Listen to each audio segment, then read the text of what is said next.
Shrink Wrap Radio. It's awesome to be with you again, 12 years later, and we're both looking a little older, but I think we're still breathing, so it's good. Yeah, well, I would have said welcome back, except that when we had our prior interview, it was on a different podcast that I was doing at the time called Wise Counsel. And that's right. I do remember that. Yeah. So I love that interview, and I'm really excited that you've written a new book. I'll hold it up here. It's called A Liberated Mind, How to Pivot Towards What Matters. And I remember when I interviewed you before, we were talking about a different book, which was back in 2007. It was Get Out of Your Mind and Into Your Life, the New Acceptance and Commitment Therapy. So I'm wondering, what's happened in between? Have you grown? Have your ideas changed at all? What necessitated?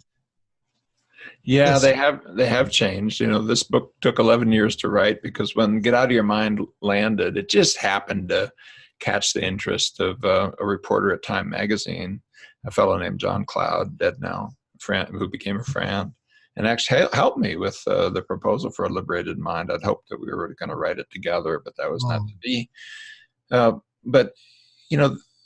It went all the way up, beat Harry Potter for one glorious week, and still sells well, helps people and so forth. But it was a self-help manual, and I wanted to tell the science story because these processes, I think at the time, I really believed, kind of go everywhere that a human mind goes.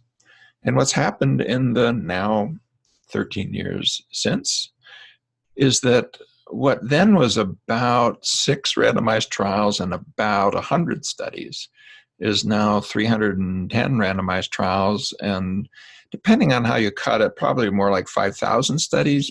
But some of the things we're into, it's hard to know because you get into values and mindfulness, and it's just but if you just take the ones that are clearly out of the work we've done, it's about 3,300 studies.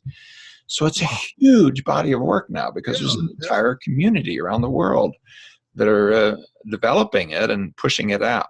So I noticed in the book, summarize that story and to show that these are relevant everywhere that the human mind goes. Yeah, one of the things I noticed in the book is that instead of saying, and I did such and such, you refer to the community.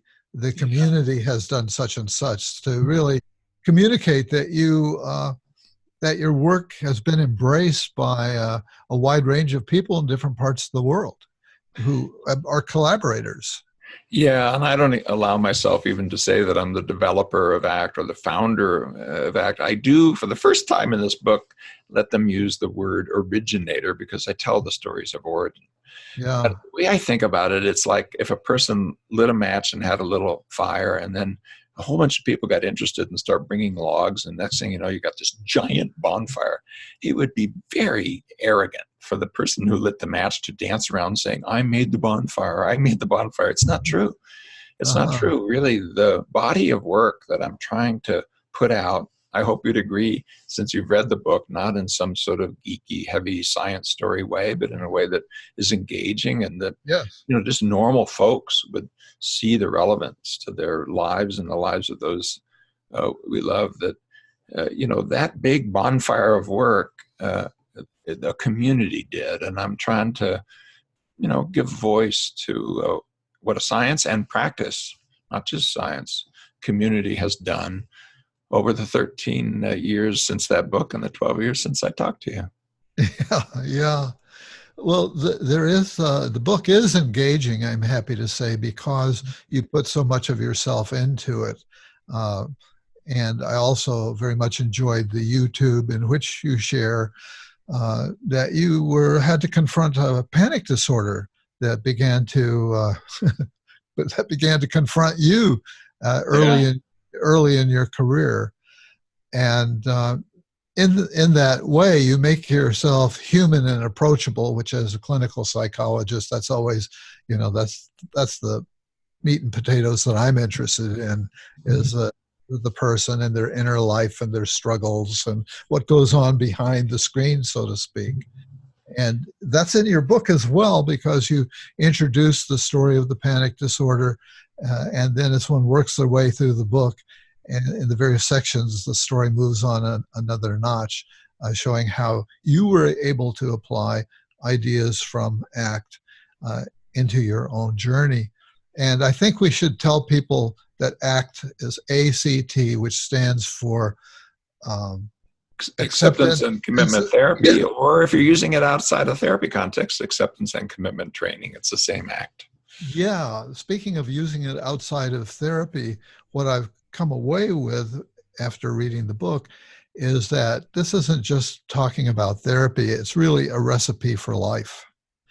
It is. And I think because, I tell this personal story of sort of where my journey began, but and we went out. I mean, within a few years, we had developed protocols. We'd done 3 randomized trials.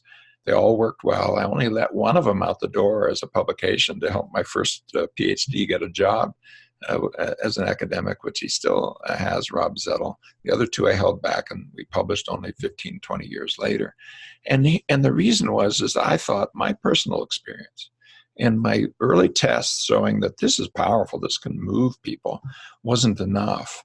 That if we were going to mess around with things that are as ancient as our wisdom and spiritual traditions, which if you read the book, you'll see that I was drawing in some things that I knew from psychology, from Gestalt psychology and humanistic areas and cognitive and behavioral methods and, the human potential movement and all of that, but also heavily from the wisdom traditions and the spiritual traditions. And it wasn't until I did that I found traction on my own problem. And I sort of tell that story of this pivotal moment where I turned in a new direction. But it seemed to me that if we're going to do that, we shouldn't just be coming out and saying, oh, stuff monks have talked about is pretty helpful. They didn't need the scientists and the clinicians for some sort of, approval. I mean, they've been around for thousands of years. They are doing perfectly well, thank you.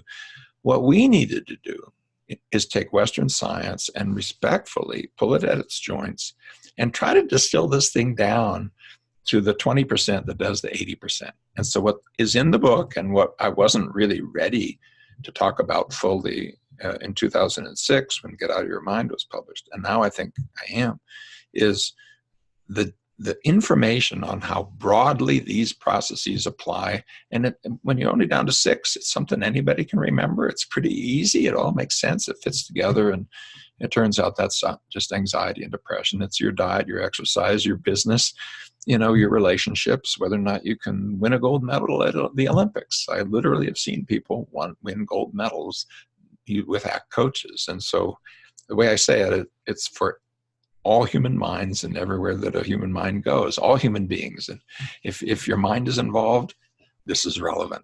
Yeah. Well, I'm so glad we're more or less of the same generation. I'm probably a bit older than you are, but the willingness to come out and link it up to, as you say, wisdom traditions, that somewhere in the 60s and 70s, all of this began to become more forward. Yeah. And I'm just so happy for that kind of progress and development. I know when I was in a doctoral program at the University of Michigan, I ended up doing a doctoral study on meditation, and I was way off the end of the normal curve. Sure.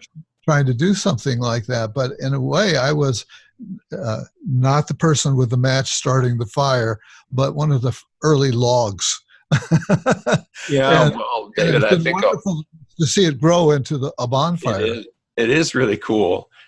And, I was asked to give a discussion of a session just the last few months at a conference about things that were learned from the 60s. And part of what they were talking about is things even like, what happened with psychedelics and what happened with meditation and all the rest. And I got up as a discussant and I opened my mouth and I started to cry.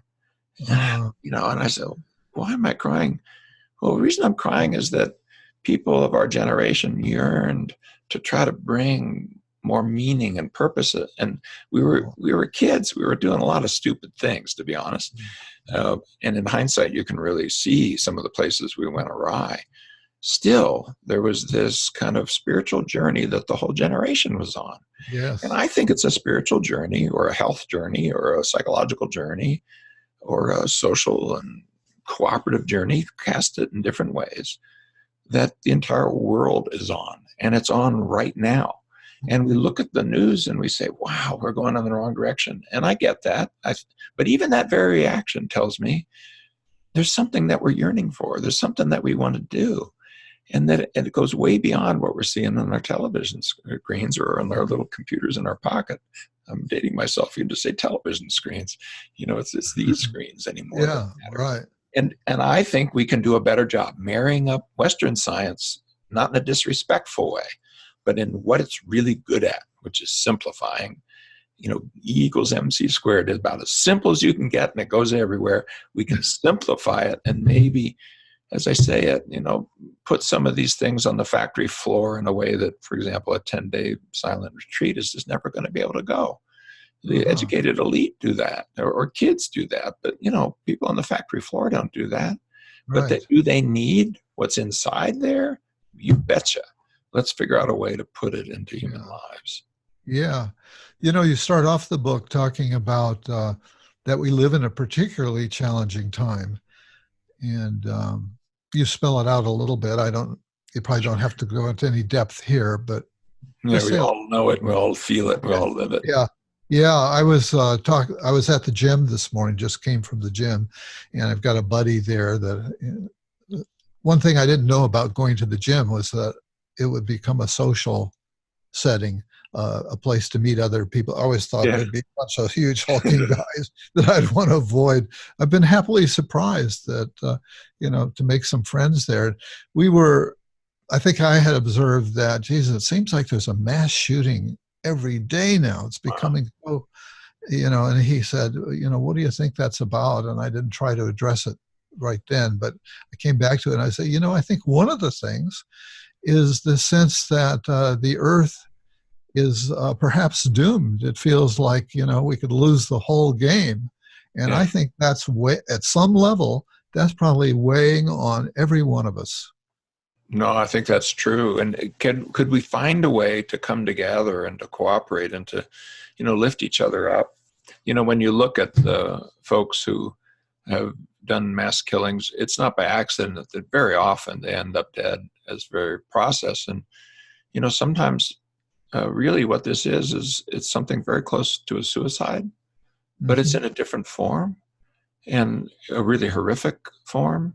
But still, the human misery that allows us to be drawn into a space in which deliberately leaving the planet by our own hand and maybe taking a lot of people with us somehow seems to make sense. We're the only creatures that do it.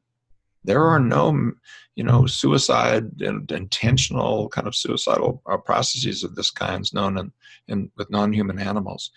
But we can imagine a future that is better off with us dead than alive. And the very first ACT book, I told a story of a 6-year-old who threw herself in front of a train because her mother had died of a terminal illness. It was a little New York Times story that I saw that just shocked me. So 6 years old, think about what you were like when you were 6. These are not complicated cognitive processes that are involved here. Some of these folks who are shooting up the movie theater and so forth are getting drawn into a very primitive and hateful space. And we need to find a way to sort of touch those spaces even within us and to put something into the world that lifts us up and helps us, face this modern world in a way that allows us to create meaning and purpose and connection and belonging and openness and feeling and confidence and all the things that we yearn for. I kind of walk through in the book what those yearnings are, kind of distill them down, and how the mind leads us astray over and over again, but we can take the energy inside, even the mistakes we've made, and turn them in a new direction and build out a life worth living. Yeah, we know something about, from the neurological studies that have been done, we know something about this unfortunate tendency for the mind to want to take us negative. It does. Yeah.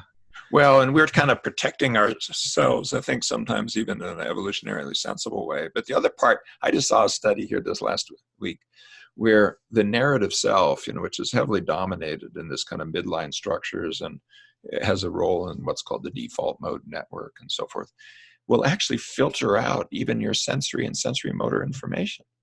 In other words, you climb inside a story of who you are and who others are, and you no longer are even living in the world anymore. You're living into a heavily filtered world.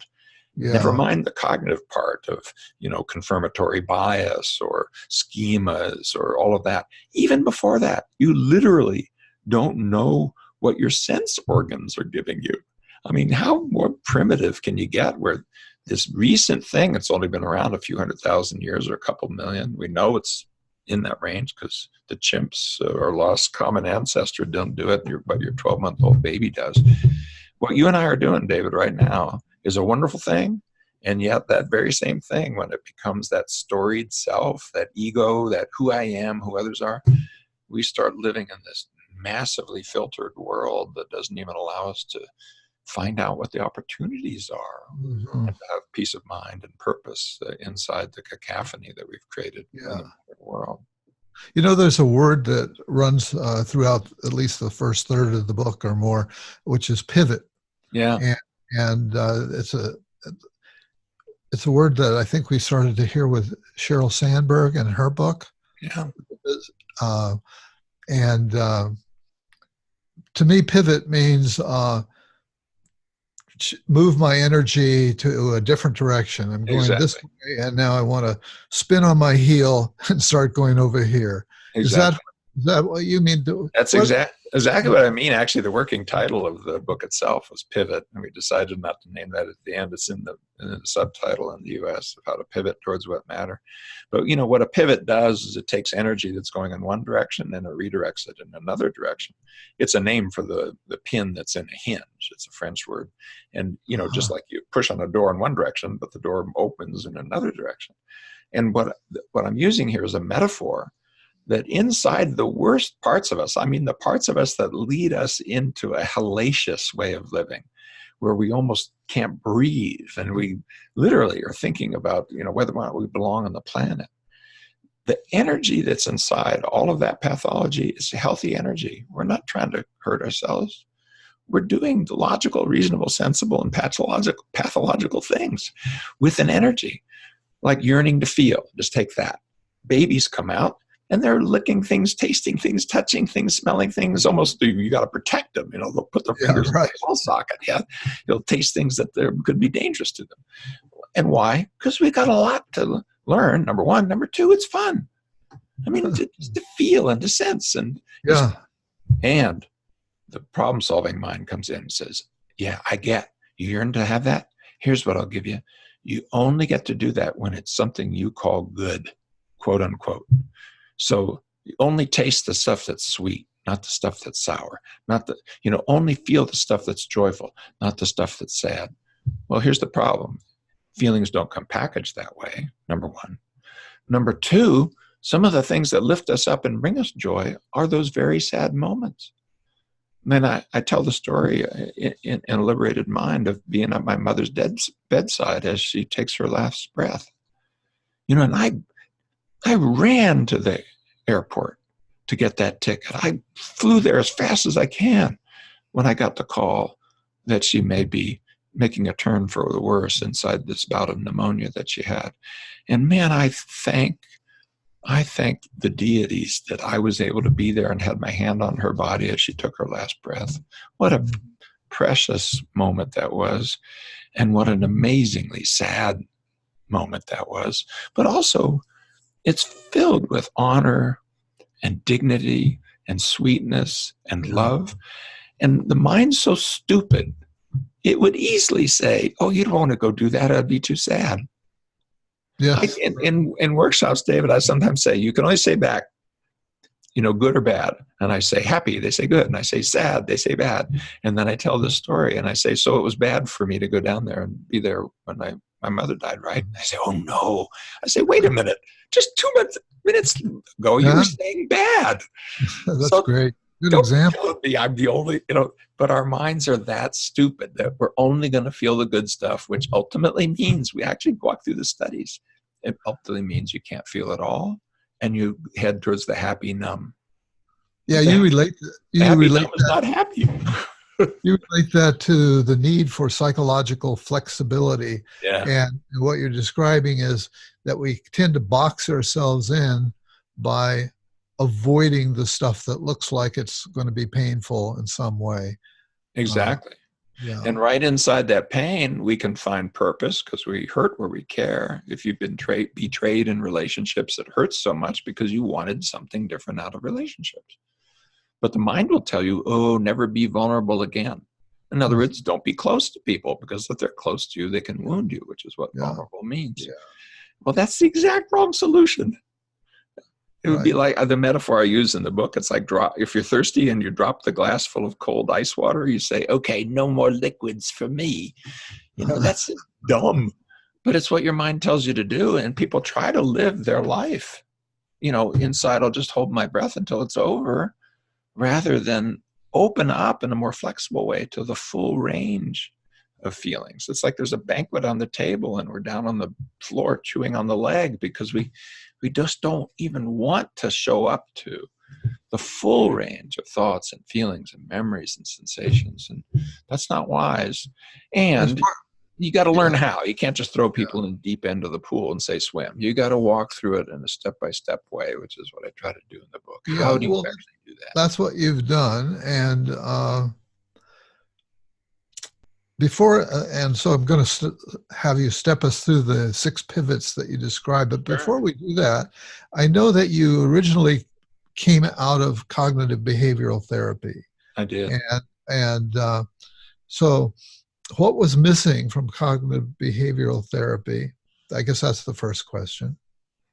Yeah, there's a lot of wonderful things inside the CBT tradition, especially its commitment to science and wanting to understand even what the processes are. That's in there too. And I think we just didn't have a more adequate theory of cognition to be able to know how to apply it. So we used kind of more common sense clinical theories. And you could easily catch that people who are having mental health problems are thinking in odd ways.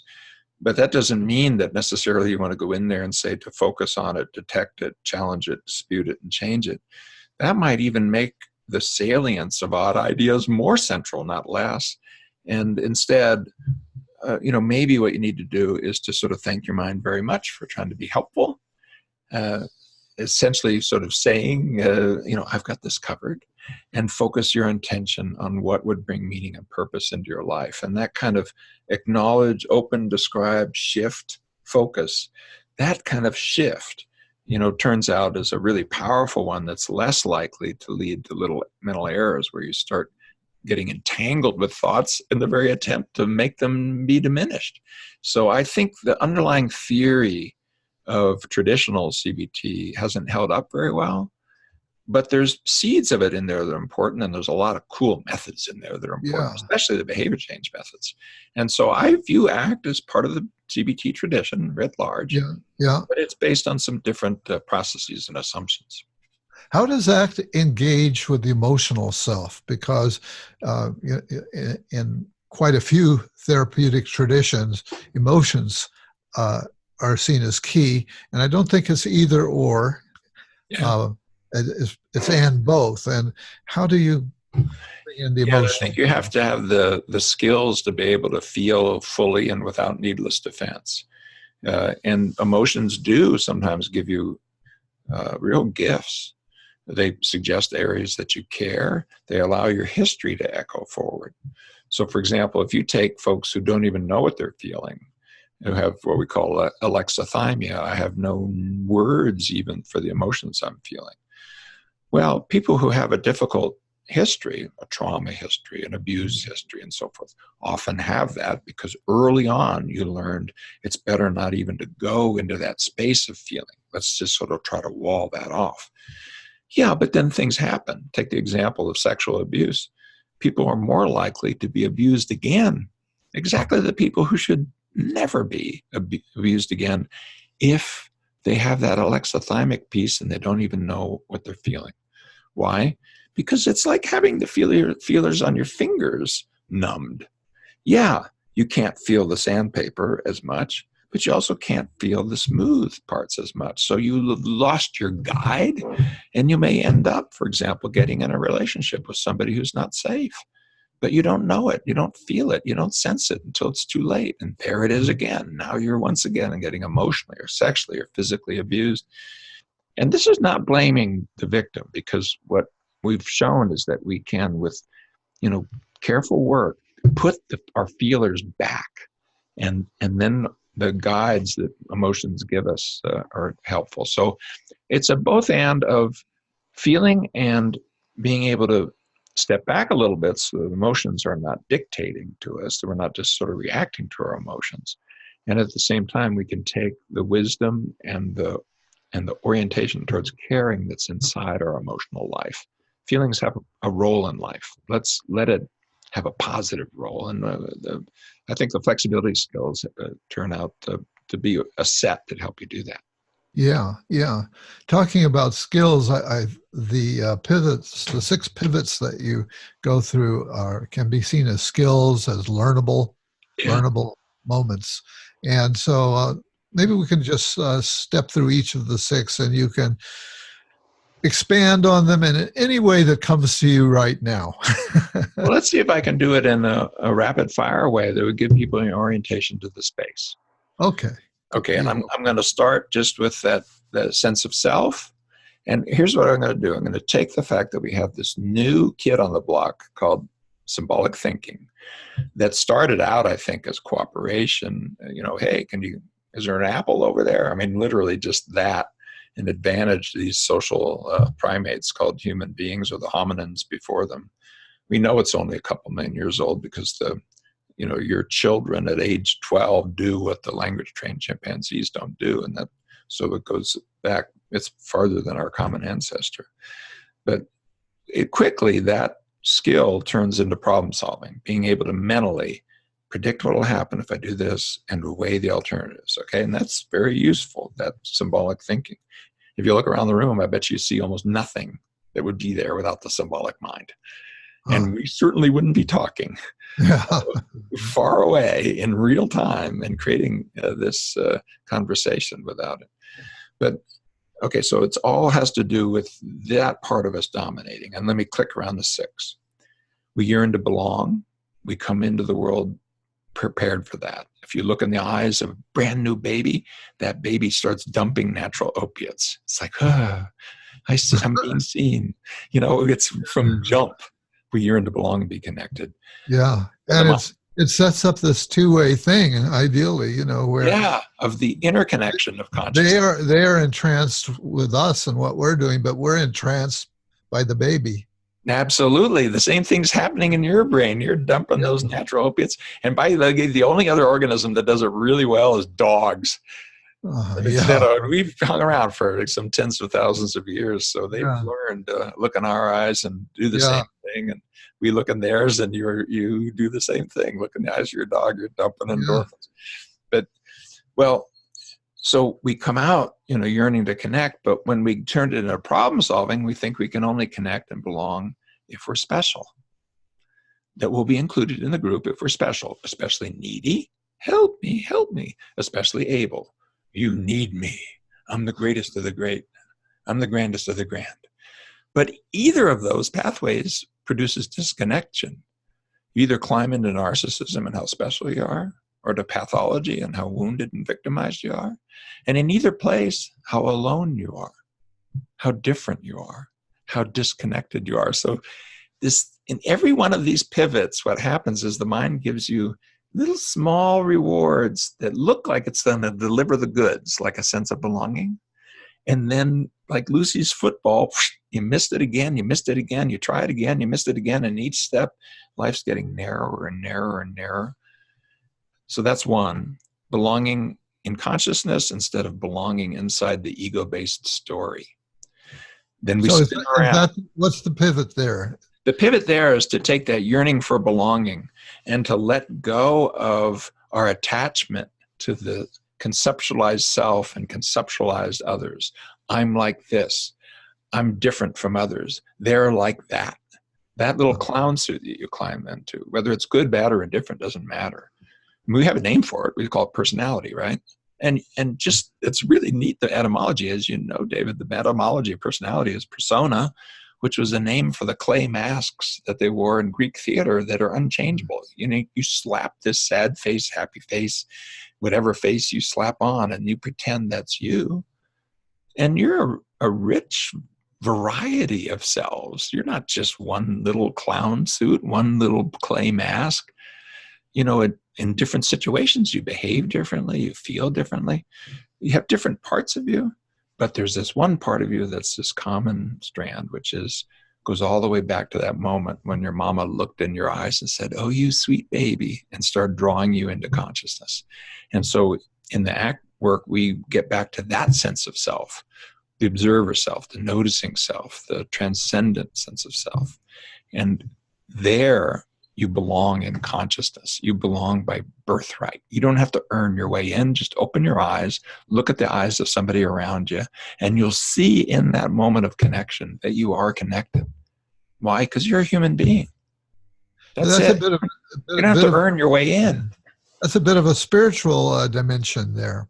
Yeah. In fact, my very first article on that was in 1984, and it was on this piece, and it was called Making Sense of Spirituality.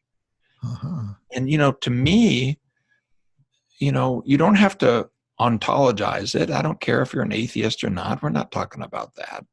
If you have faith and you're defined, it'll fit your faith traditions, which is probably why ACT has been adopted by the chaplaincy of the U.S. military and, you know, around the world is seen as relevant to that more religious part of spirituality. But yeah, I'm trying to help people connect with their spiritual or transcendent sense of self, because that part of you is whole. And there's a reason why heal and whole come from the same root. I mean, if you're going to heal the wounds, it's whole that's going to do it. It's not fixing a broken person called you. That you'll never finish that job. You step into wholeness, and what wholeness are we talking about? I think it's the wholeness of human consciousness and belonging by essence, not by earning your way in. Yeah. So that's an example of the first pivot. It takes that energy, and instead of channeling it into ego and lying and story and pretense and narcissism and pathology, we channel it into consciousness and connection. I said I'd do it more rapidly, but now that we've got that one, maybe I can do it. It's not necessary to be rapid. No, I know. I just want to get people a lay of the land. Okay. If I spin around the kind of the hexagon, then we're going to take the yearning for understanding that's there even before symbolic language. And instead of trying to find it by having all your thoughts line up in a row, nice and tidy, we're going to seek a kind of understanding that is functional. These thoughts are helpful. Those are not. Thank you, mind, very much for helping me with that. Why? Because we're of two minds about everything. We're never going to get that cleaned up. Oh, We're never going to get that cleaned up. really? Take anything that you like, and you also could criticize it, right? Anything. I know. I have to deal with that every interview, everything I write. Yeah. Is burdened by, oh, but it could also be this. So exactly. It'd be hard to stake a path. If we can step back from that chatter and notice it and respectfully decline the invitation to try to tidy it all up, and instead learn the way the rest of creation learns, learn by experience, which of these thoughts are helpful, which are not. But to do that, you have to put your thoughts out at a little bit of space so that you can see that you're seeing them. And you have to be more open to them. You can't just be saying, oh, I like that one, I don't like that one, I want to think this, I don't want to think that. As you do that, you just increase the cacophony.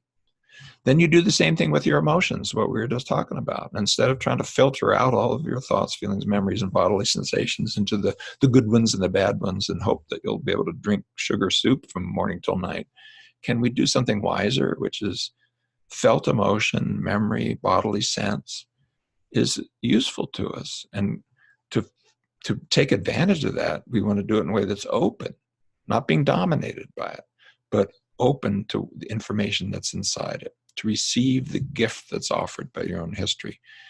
And that's what we mean by acceptance at Pivot. It's actually in the original Latin root. It means to receive, as if to receive a gift. It's only left in English with a few uses, like when you give a precious gift to somebody and you say, here, would you accept it? Would you accept this gift? Yeah, yeah. And the gift of feeling is a wonderful gift.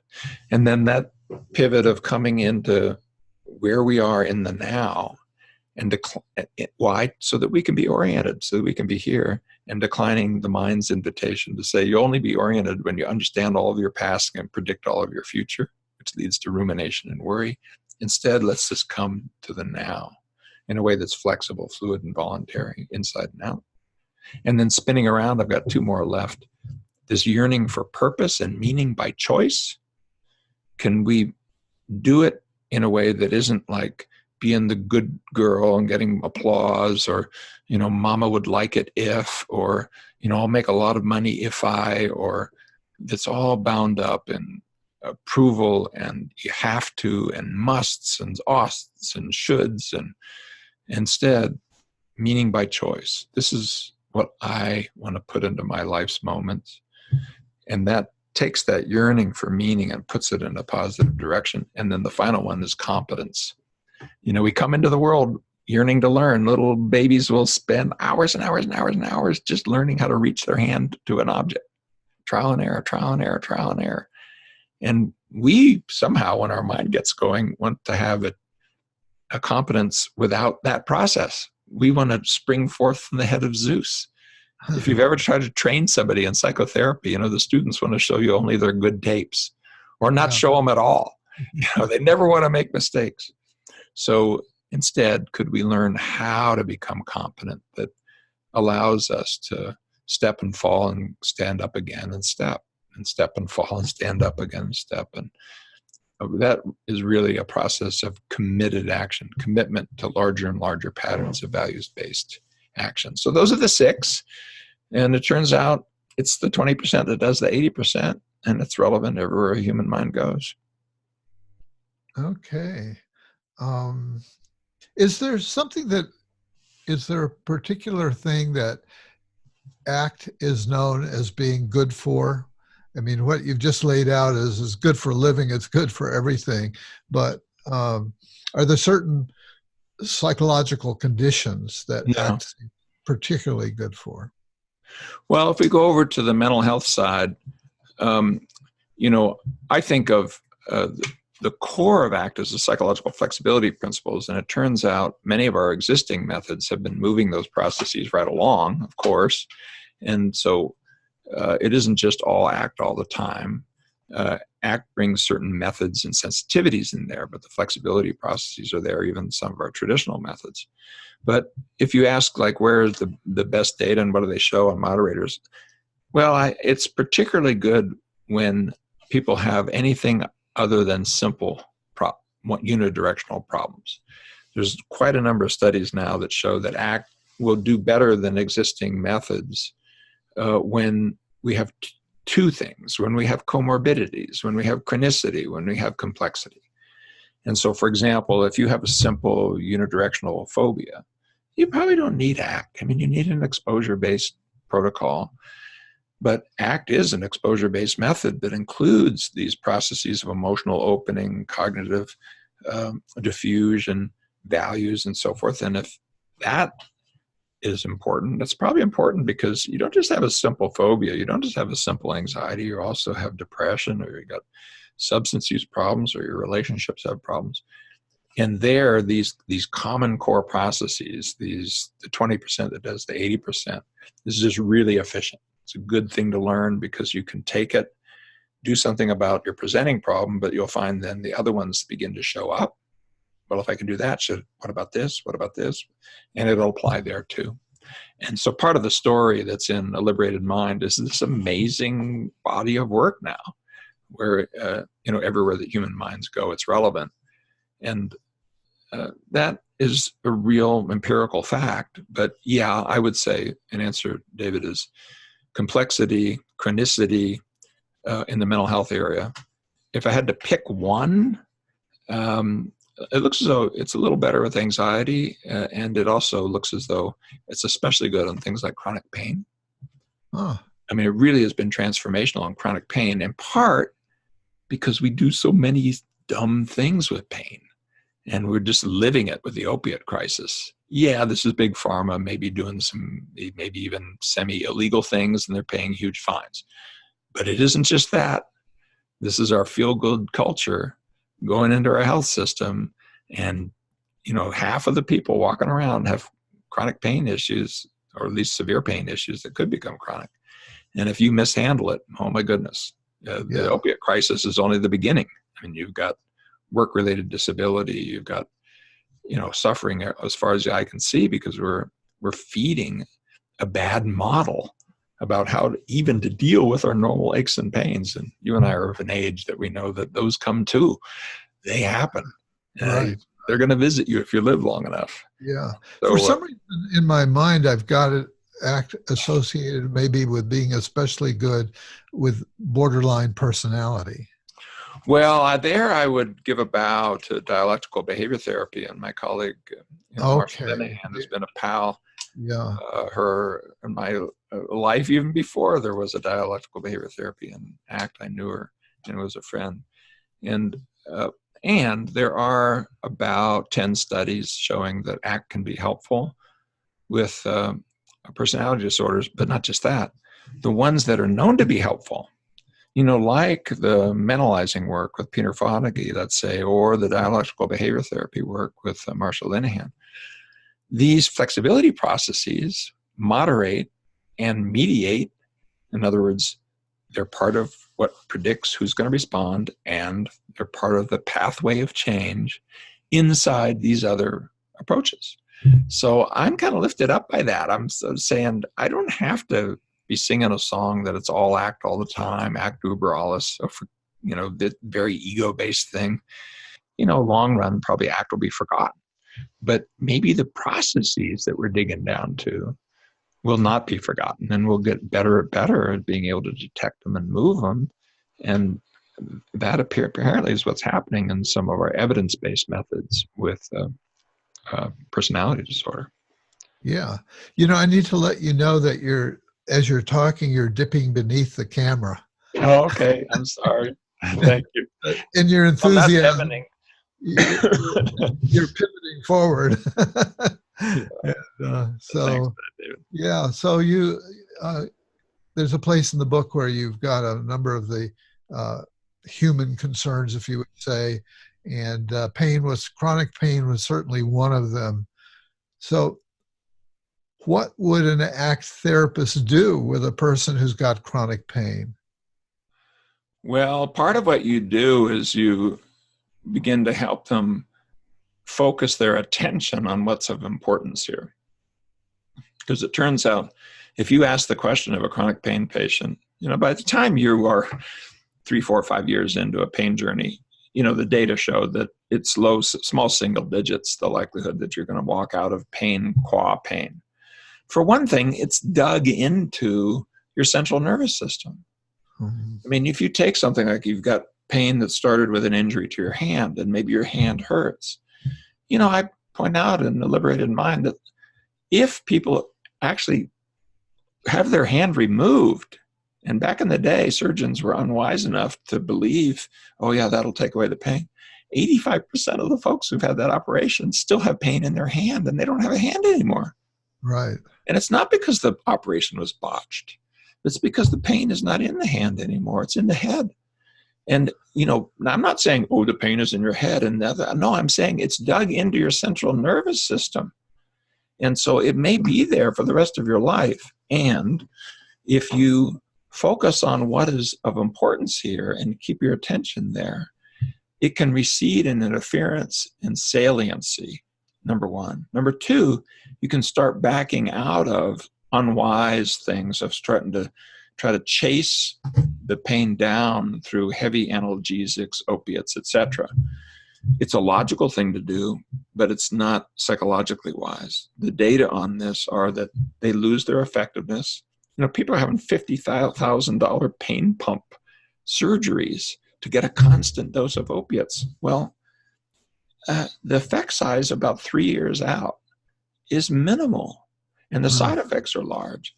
And Yeah. not just that. This is a really weird thing I saw just last night. There was a mouse study, a rat study done, where a single heavy dose of opiates made the mice more sensitive to pain over a fairly long period of time. You'd say, well, how would that happen? Here's why. When you take this sensation mechanism that is biologically set up to protect you, and you chemically shove it down, your body fights back. And the way it fights back is by raising pain lowering pain thresholds so that you become even more sensitive to pain, because we have to be. Why? To avoid injury, to avoid, keep from being burned and hurt and so forth. So as we chemically shove it down, your body starts going in the opposite direction. Yeah, it's like your body is saying, hey, I'm trying to tell you something here. Exactly. You got to have your feelers out. I'm not going to let you do this. Okay, but we're bringing in these heavy things that, the best thing that human creativity can come up with, the opiates are pretty darn strong.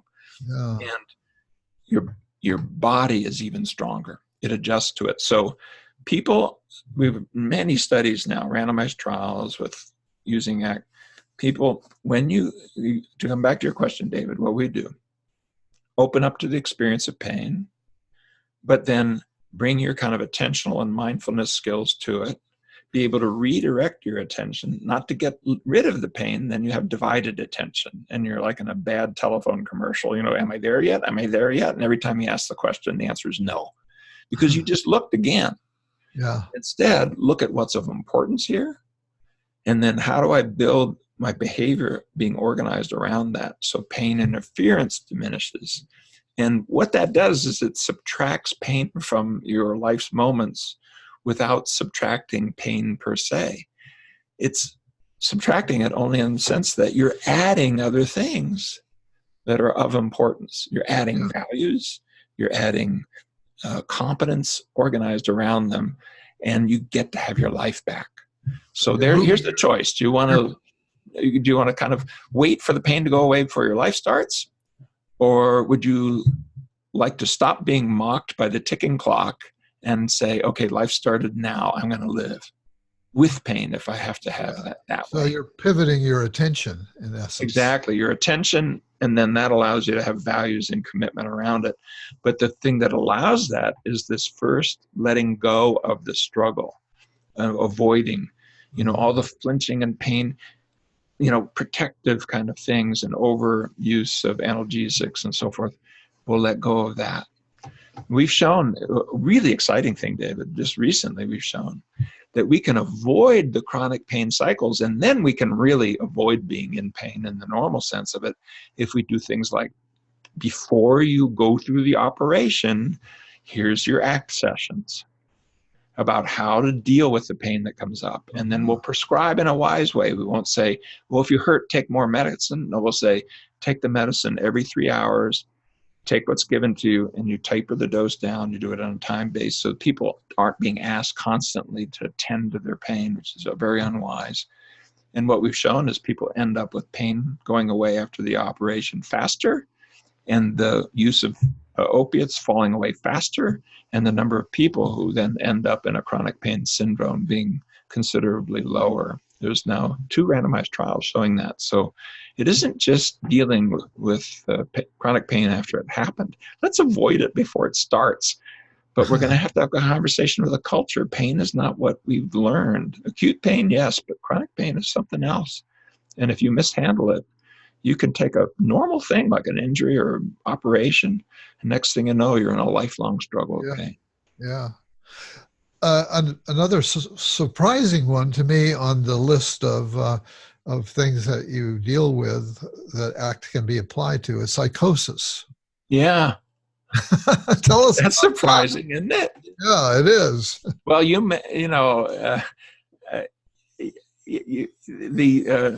there's folks in my background who got me to do this. The guy who actually really pushed me to do it was the late Albert Ellis. Really? Who a lovely man and a friend. And of course, he couldn't say a sentence without cussing, so I won't actually use the words. But he said, Hayes, this ACT stuff is just for insert your cuss words here, eggheads. And I'm thinking, no, it's not for eggheads. This is for kids. This is for brain injured people. This is for people who have developmental disabilities. This is for, chronically mentally ill. And I had a student who came to me and said, I've noticed that the people who stay out of the hospital learn to back up from and accept their delusions and hallucinations and not do anything with it. You know the movie A Beautiful Mind? Long time ago I saw it, but I don't remember. Yeah, about the guy who won the Nobel Prize, but is that one, psychotic his whole life. Yeah. But that movie is essentially an act movie.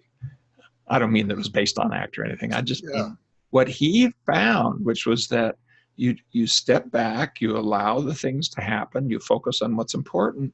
In this case, it was his family and his work. He runs out and he stands in front of the car as his wife is driving away with his kids, never to come back again. And says, stop, and admits, that, he's struggling with a psychotic process. And so what we've found is that just small amounts of training help with post-psychotic depression, but not just that. They help with entanglement, with hallucinations, especially delusions, a little harder, but to a degree, where we teach people flexibility skills to just step back and notice odd perceptual experiences, voices being heard, things like that. And in a very equal way, because if I was working with you, David, and you had a difficult thought, I'd teach you to back up, notice the thought, kind of hear that voice inside you, and kind of let it go if it's not useful, not to subtract it or fight with it, but just to redirect your attention towards what you value. We can do that same thing with hallucinations and delusions without kind of having to say, oh, you're thinking wrong, you're crazy, I'm not, I'll tell you what's right. Very, I think, arrogant thing that we can sometimes get into with voice hearers. And so people who are, part of the voice hearers network, people who see this as more of a human right, that, even people with odd perceptual experiences have a role in life. And, in indigenous populations, they've figured out a way. It's only the Western organized modern society that has cast these people out. Sometimes they're revered even for things that they may see that you might not see. Yeah. Can we bring that even into the hearts and minds of people struggling with psychosis? The answer appears to be yes.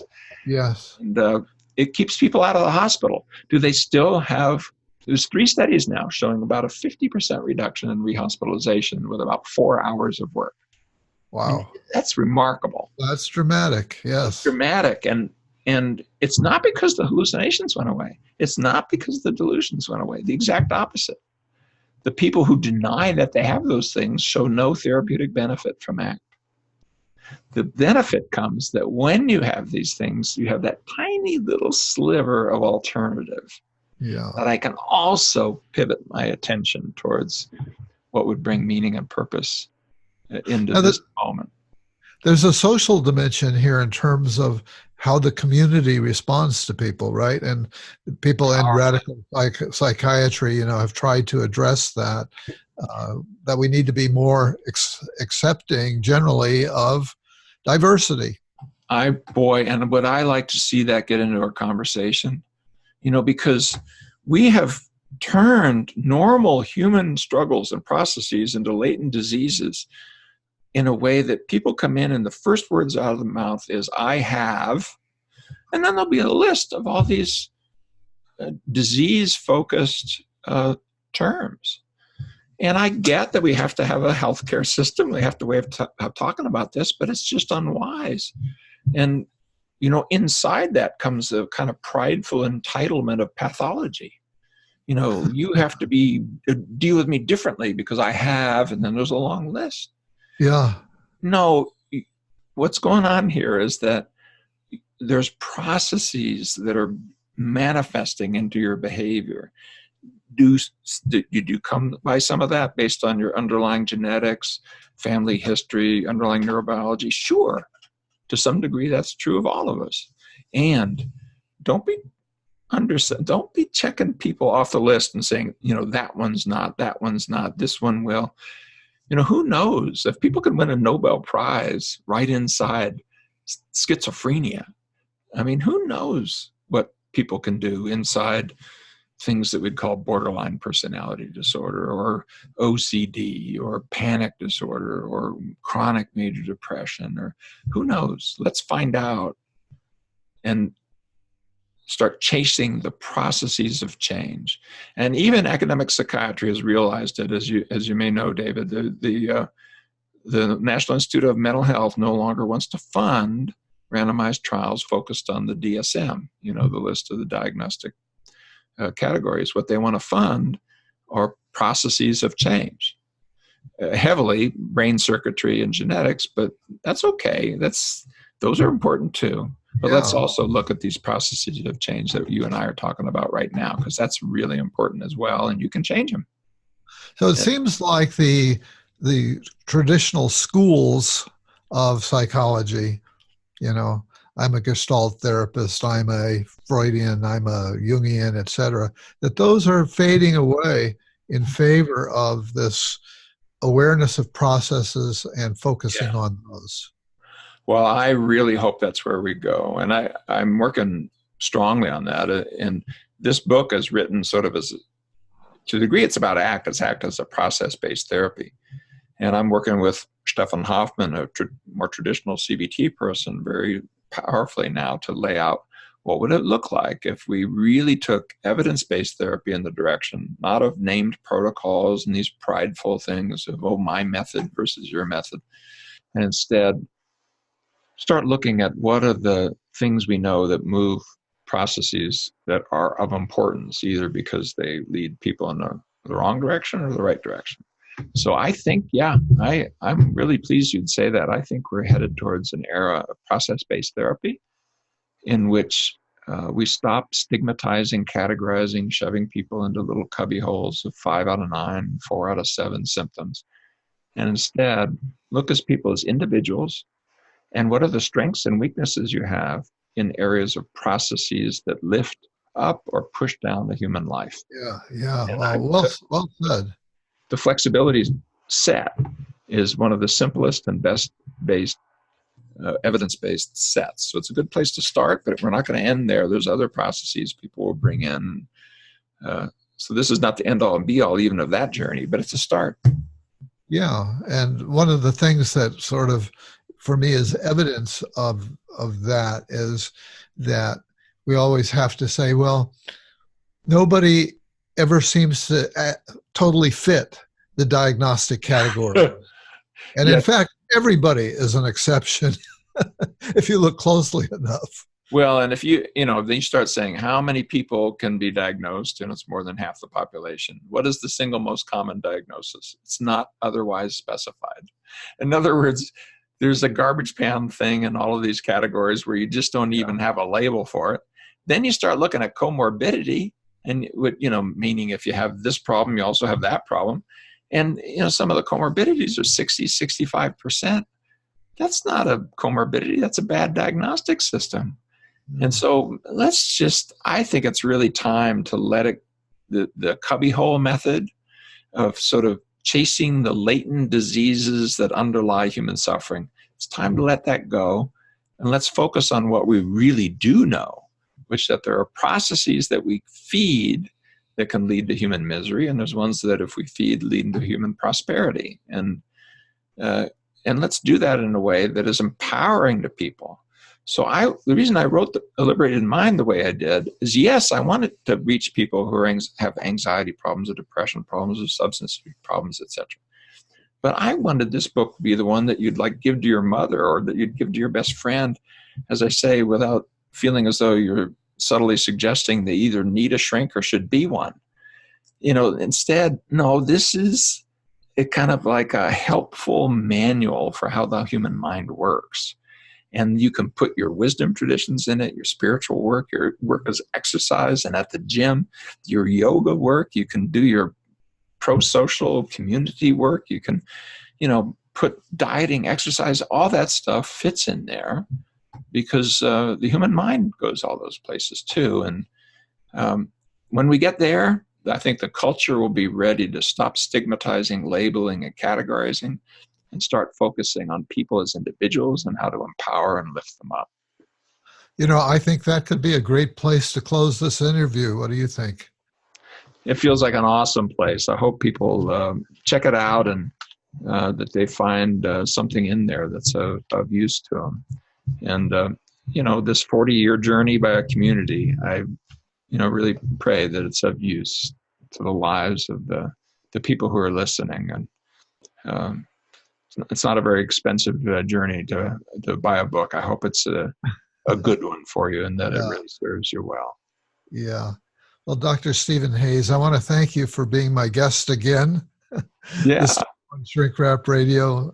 It's been delightful. And thank you. Thank you, David. It's been awesome. Okay, I'm going to turn off the recorders. Time to put on my glasses so I turn it off correctly.